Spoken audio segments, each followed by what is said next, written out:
kapag Iritel yung katapat niya sa gold lane, ay huwag kayong matakot. Kasi kaya ni Moskov ba ipagsabayan dyan. Panis na panis siya si Iritel kay Moskov. Ang diskarte lang dito guys, pagkatapat nating Iritel, ay intayin lang natin siya mag-skill. Sobrang laki kasi ng damage pag tinamaan tayo ng first tsaka second. Ayun lang naman kasing panglaban niya sa early. Kaya kung makikita niya dito, nalamangan ko agad siya dito sa laning. Ang gagawin natin dito ay pipitasin na natin siya agad. May flicker din tayo dito. Kaya wala nang takas to kahit tumakbo pa. Pwede rin natin siya pasukan sa torre kung makakatakbo pa. Lugi na nga sa atin to. At dinadalawan pa tayo dito ng kakampi natin. Kaya mas lalamang agad tayo dito. Basta ayun lang gawin nyo guys sa early game ay ipok-pok nyo lang siya. Walang magagawa yan. Pero syempre, kailangan pa rin natin yung timing para hindi niya tayo may skillan. Pero dito sa part na to guys, ay maunahan tayo mabasagan. Kasi rumens pa tayo dito sa mga kampi ko. Pero kahit naunahan tayo mabasagan dito ni Iritel, hindi pa rin mananalo sa atin. Kaya nga ang ginawa ko dito ay sinugod ko na siya agad. Kaso nga lang muntikan pa tayo mapitas. Tinamaan niya kasi tayo ng first skill at second skill. Basag armor kasi yun. Kaya ayun dapat yung pinakaiwasan natin. Pag naiwasan kasi natin guys, hindi na makakasabay sa atin. Imposible tayo mapitas niyan pag hindi tumama yung skill niya. At dahil nga medyo lamang na tayo, ay umakit na agad ako dito sa top.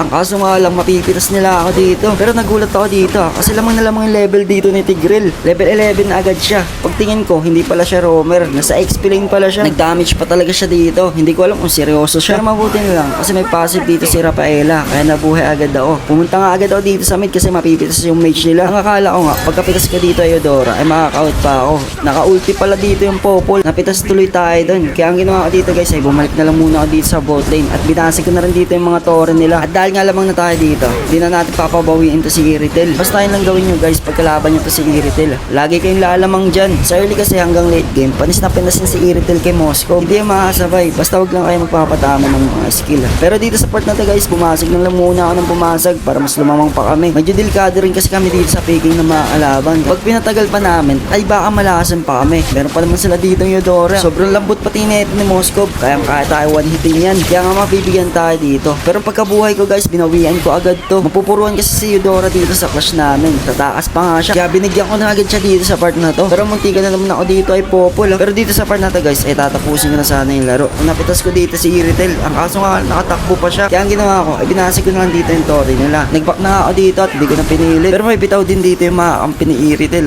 Siya lang medyo hirap dito kasi naunahan ko siya sa laning. At ito nga sa late game, mas lalong hindi na siya makapalag sa akin. Kasi sobrang sakit ng dito ng Moskov. 100 na nga lang yung pera niya. Pero sige, mag-winchant pa rin tayo. Medyo sumasabay pa rin kasi dito yung mga kalaban. Medyo delikado din ako dito ay Popol. Sobrang ati kasi nun pag naka-ulti. Pero kung kay Iritel lang guys, hindi na makakasabay pa sa atin. Pero dito guys sa part na to, gusto ko na tapusin yung laban. Kaso nga lang ay mautaan tayo dito ni Tigreal. Pero nagulat ako dito kasi mahigop niya pa dito ng ulti niya at tinira ko ng turret. Kaya masyadon tayo. Pero mabuti lang kasi Mespo dito si Paquito. At dito niya na tinapos yung laban. Basta yun lang gawin nyo guys pagkatapat nyo dito si Iritel. Yung skill niya lang talaga yung pinakailagan nyo para hindi kayo malugi sa lane. Lalo na ngayon, maraming gagamit ng Iritel kasi revamp yun ngayon. Basta yun lang guys, nice game sa inyo.